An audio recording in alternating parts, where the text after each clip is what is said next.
Mun nimi on Timo Lukka ja mä nauhoitan tässä nauhoitusta meidän tehtävää diginatiivisukupolvi. Ja tämä haastattelu tehdään täällä Norilsk-Nikkelin tietotekniikka-osastolla. Ja nyt mä sitten aloitan kyselemään, että sä voit nyt esitellä itsesi, ketä sä olet ja mitä sä teet. Eli Antti Oja. Mä oon tässä Norilsk-Nikkelin tietohallinnossa lähitukena. Joo. Jos sä kerrot sen tausta, että miten sä oot tullut tähän, mitä sä nyt olet, että kuinka minusta tuli minä, eli ihan sieltä niin koulumaailmasta työelämään. Eli joo, ammoiset roomalaiset. Niin. Niin. No, lähdetään sitten sen verran että nopeasti, että mä oon tietokonetta käyttänyt jo oikeastaan meidän perheessä on tietokoneet ollut jo ihan niin kuin 286 alkaen, Commodore 64 alkaen on mun faija harrastanut tietotekniikkaa. Ja sitä kautta mä olen käyttänyt tietokonetta ja tutustunut niihin jo niin kuin tarhaikäisenä. Ja myöskin sitten sitä kautta ensimmäisenä se tietokoneen käyttö oli tietysti jotain pelaamista tai muuta tämmöistä. Muistatko sä, mikä sun eka peli oli? Mä en muista mikä on eka peli, mutta mä muistan mitkä on ollut ekoja pelejä. Ja niin. Commodore Gen, Apogeen, Wacky Wheels tulee mieleen ja vanhat Duke Nukemit, Doomit. Eli vaikka sitä 90-luvun alkuun puhutaan. Ja toki silläkin on ollut oma vaikutuksensa, että vanhemmat on tukenut tietotekniikkaharrastusta siinä mielessä, että mulla oli niin kuin oma tietokone jo noin ala-asteikäisenä, mitä mä sain käyttää, asentaa, päivittää, tehdä sille mitä mä halusin. Eli kun monissa perheissä on totta kai ei välttämättä hankita kustannussyistä tai muista syistä ei haluta hankkia lapsille omia tietokoneita, vaan on sitten se joku yhteiskäyttökone jossain kirjastossa tai olohuoneessa. Pohjatyö diginatiivilla oli jo valmiiksi. Niin siinä on ehkä huono puoli siinä on se, että sitten jos olisi kiinnostusta just sille koneen asennukselle tai muulle, niin sitä ei voi tehdä sen takia, koska muut perheenjäsenet kärsii siitä. Joo. Niin tässä on tietysti tämä, mutta sanotaan, että enemmän mä oon kiinnostunut, muistan, että mä kiinnostun noin 12-vuotiaana muustakin kuin siitä pelaamisesta tietokoneella.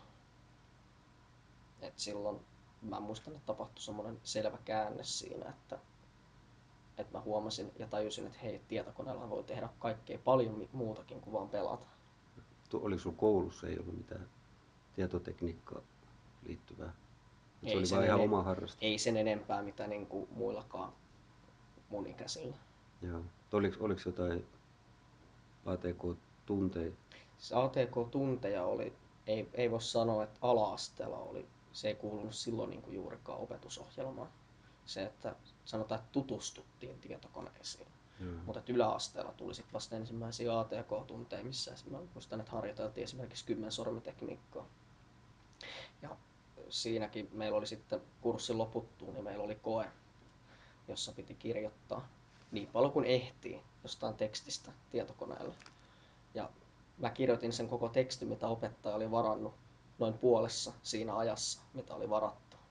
Ja sen jälkeen ihmettelin opettajaa, että mitäs mä nyt teen. Määräytyykö se sitten numero sen mukaan, että kuinka nopeasti kirjoitti, niin sitten sai Juu, 10.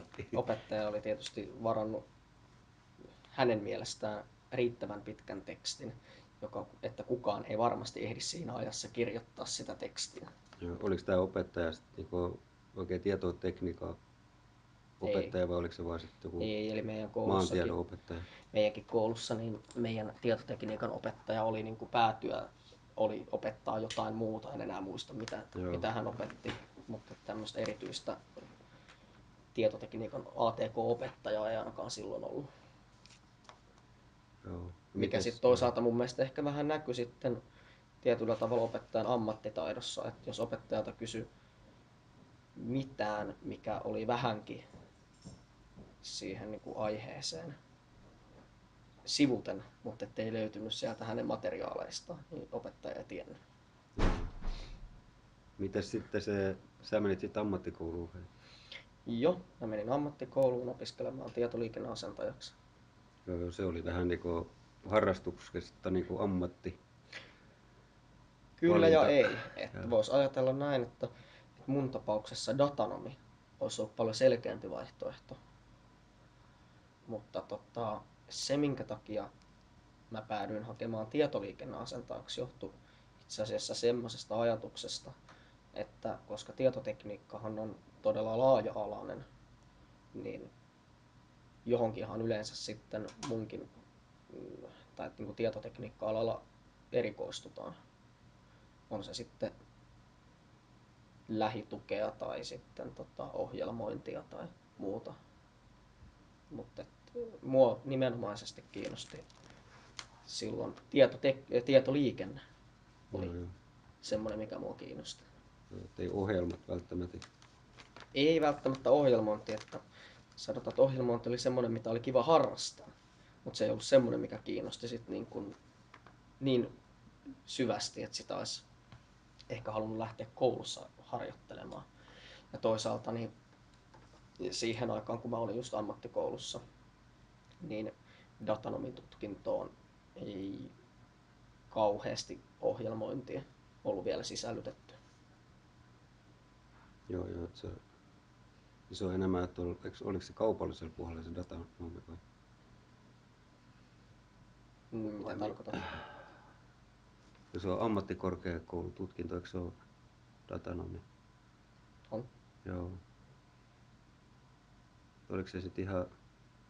No se Porissa oli ainakin mun mielestä, että se oli niinku kauppiksessa tai tuolla kaupallisella puolella se datanomi. Joo, siis linja. Kyllä. Jos esimerkiksi joissain kouluissa, kun ammattikouluilla on käsittääkseni aika rankastikin pystyy räätälöimään sitä kurssin sisältöä, niin on kuullut tämmöistä huuetta jossain ammattikouluissa. Siitä on tehty hyvinkin teoriapainotteinen. Joo. Mitäs sitten ammattikoulun jälkeen? Ammattikoulun jälkeen mä oon ollut työelämässä. Niin, sä olit 18, kun sä valmistuit vai? Mä oon ollut 20. 20, joo. Sitten Niin. Armeijaa ja... Mä itse asiassa mä olin työelämässä nyt saman tien sitten sen jälkeen useamman vuoden ja sitten mä kävin suorittaa siviilipalveluksen. Joo. Vuoden pakollinen palvelus. Ja sen mä myöskin suoritin lähitukitehtävissä Kouvolan ELY-keskuksen alaisuudessa siviilipalveluskeskuksessa Lapinjärvellä. Joo, että sulla on aina sopivasti koulutusta tähän työelämään. Ja miten sä sitten tänne päädyit tähän Norilsk-Nikkelin lähitukeen? No tässä on semmoinen tarina, että mä olin sitten siviilipalveluksen jälkeen, tämä yritys, missä mä olin ollut töissä pitkään, niin lopetti liiketoimintansa. Ja sitä kautta sitten olin työtön. Ja sitten Jaakko, hän rekrytoitiin täällä Atealta lähituen tehtävistä järjestelmävastaavaksi. Ja sitä kautta sitten Atealla vapautui sitten pesti tässä näin ja ihan työpaikka-ilmoituksen perusteella laitoin CV:t sisään ja tärppäs. Joo. Ja tässä ollaan. No niin, selvä. Sitten mulla on näitä tämmöisiä kysymyksiä, että mitä sul tulee mieleen sanasta diginatiivi? Mun mielestä sillä voitaisiin tarkoittaa jotain henkilöä, mikä on pienestä pitäen tottunut käyttää tietotekniikkaa. Niin, eli sä oot just tällainen periaatteessa. No, näinkin voisi sitten ehkä sanoa. Joo. Millainen sulla se puhelimen kanssa on käynyt, että onko siitä tullut työkalu sitten? Vai onko se ollut sitten vähän vähemmällä käytöllä? Mä sanoisin näin, että kun mä vertaan itteeni nykyajan nuorisoon, niin mä käytän matkapuhelinta. Enemmänkin se on mulle niin kuin, se on työväline, kun sitten taas se, että mä en käytä sitä siihen, että mä Facebookkaan kotona ja töissä ja ihan joka paikassa. Se on yhteydenpitoväline, mutta se ei ole semmoinen yhteydenpitoväline, että mä pidän sillä koko ajan yhteyttä joka paikkaan. Niin juu, tuosta ammattikoulusta mä unohdinkin kysyä se, että siellä tietysti varmaan käytettiin niin tietokoneet koko ajan. Hyvin paljon. Joo. Riippuen toisaalta vähän kurssista, eli kun mä olin elektroniikka- ja tietoliikenneasentaja kurssilla tai valmistuin, niin siinä oli ensimmäinen vuosi koostuu sähköalan perustutkinnosta, milloin ei juurikaan käytetty tietokonetta. Et vasta toisena ja kolmantena vuonna mentiin sitten enemmän siihen tietoliikenteeseen, mikä tarkoitti sitten enemmän sitä tietokoneen käyttöä. Mutta siinäkin niin aika paljon niistä opinnoista koostuu ihan myöskin siitä fyysisestä puolesta, että miten esimerkiksi joku talokaapelointi tehdään käytännön tasolla, miten työkaluja käytetään, mittalaitteita tehdään, mittauksia tehdään, mittalaitteita käytetään. Niin, sulla on ollut se lähtökohta sillä periaatteessa hyvä, että on niinku se johdotus jo selvillä, että ei ole pelkkää tämmöistä ohjelmatyöskentelyä, tietää sen hardwarenkin jo aika hyvin. Joo, siis siinä mielessä mä koen niin kuin tälleen jälkikäteen, että mun valintani datanomi versus tietoliikenneasentaja oli aika hyvä. Niin, joo.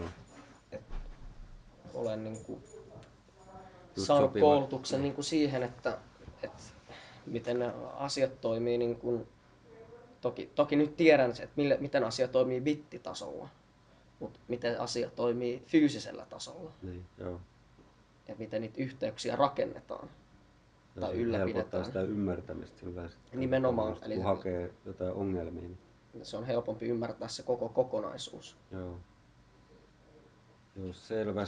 Sitten mulla on täällä tämmönen kysymys, että oliko opinnoista apua työelämätaitoihin? Niin varmaan oli, kerran se on. Mä oikeastaan mun mielestä vastasin itse asiassa melkein puolittain tähän kysymykseen. Että... Joo, ja sitten kun oli vielä harrastuskin sitä kautta, niin on periaatteessa harrastuksesta tullut työ. Sitten yksi kysymys on tämmöinen, että tunnetko, että oot isäsi viisaampi? Miten tämä rajataan tämä kysymys? Niin. Yleisellä tasolla vai tietotekniikassa? Sä voit vastata ihan vapaasti. Tämä on tämmöinen avoin kysymys. Sanotaan näin, että... Tämä liittyy just tähän diginatiivi